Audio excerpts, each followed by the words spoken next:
ఇప్పుడు no cost cough syrup తో 60 రూపాయల విలువ గల ఇన్హేలర్ పూర్తిగా ఉచితం. దెబ్బకి దగ్గు జలుబు మాయం. టీటీడీ పరకామణి చోరీ కేసు పిటిషన్పై ఏపీ హైకోర్టులో విచారణ జరుగుతోంది. పరకామణిలో ప్రత్యామ్నాయ ఏర్పాట్లపై సూచనలతో మరోసారి నివేదికిచ్చింది టీటీడీ. మరి కాసేపట్లో ఆదేశాలివ్వనుంది న్యాయస్థానం.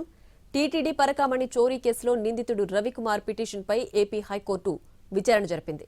తన ఆస్తులు, తన కుటుంబ ఆస్తుల సభ్యుల ఆస్తులపై ఏసీబీ విచారణ చేయాలని సింగిల్ బెంచ్ ఇచ్చిన ఆదేశాలు సవాల్ చేస్తూ రవికుమార్ హైకోర్టులో పిటిషన్ వేశాడు. వెకేషన్ తర్వాత విచారణ చేపట్టింది చీఫ్ జస్టిస్ ధర్మాసనం.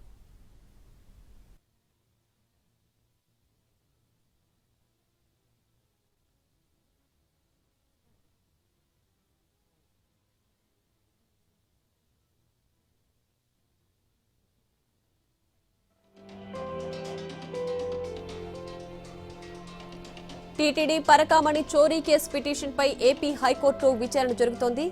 పరకామణిలో ప్రత్యామ్నాయ ఏర్పాట్లపై సూచనలతో మరోసారి నివేదికిచ్చింది టీటీడీ. మరి కాసేపట్లో ఆదేశాలివ్వనుంది న్యాయస్థానం. టీటీడీ పరకామణి చోరీ కేసులో నిందితుడు రవికుమార్ పిటిషన్పై ఏపీ హైకోర్టు విచారణ జరిపింది.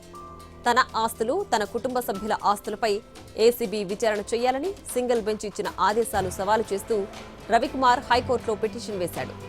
వెకేషన్ తర్వాత విచారణ చేపట్టింది చీఫ్ జస్టిస్ ధర్మాసనం.